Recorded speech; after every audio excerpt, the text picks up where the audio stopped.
Bismillahirrahmanirrahim. Assalamualaikum warahmatullahi wabarakatuh. At kabilang rin sa mga tagong yaman ng sala at tabkir ila sala, ang maagang pagpunta sa masjid sa pagsasagawa ng sala.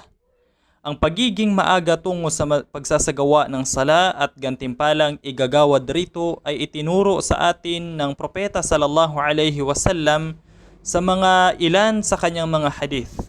Kabilang rito, ayon kay Abu Hurairah radhiyallahu anhu na nagsabi ang sugo ni Allah sallallahu alaihi wasallam, kung nalalaman lang ng mga tao ang biyaya sa panawagan, adhan at sa unang linya sa sala, at pagkatapos wala silang makitang paraan upang makamtan ito maliban lamang sa pakikipagpalabunutan, ay siguradong makikipagpalabunutan sila.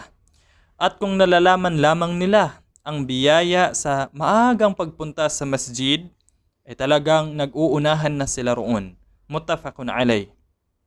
At ganun din, ayon kay Abu Sa'id al-Khudri radhiyallahu anhu, nang ang sugo ni Allah sallallahu alaihi wasallam ay nakadama ng isang hilig sa kanyang mga kasamahan na tumayo sa mga likurang hanay, sinabi niya sa kanila, lumapit kayo at sumunod sa aking pangunguna at hayaan ninyong sumunod sa inyo ang mga nasa likuran ninyo.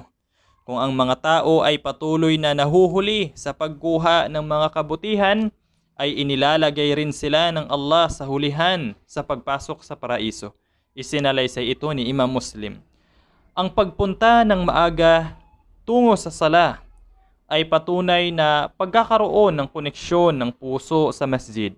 Tunay na nabanggit sa hadith ang 7 uri ng mga tao na pasisilungin ng Allah sa kanyang lilim na sa araw na walang masisilungan liban sa kanyang lilim. Kabilang sa kanila, sinabi ng propeta sallallahu alaihi wasallam, wa rajulun qalbuhu mu'allaqun fil masajid. At ang lalaki na konektado ang kanyang puso sa mga masjid. Muttafaqun alayh.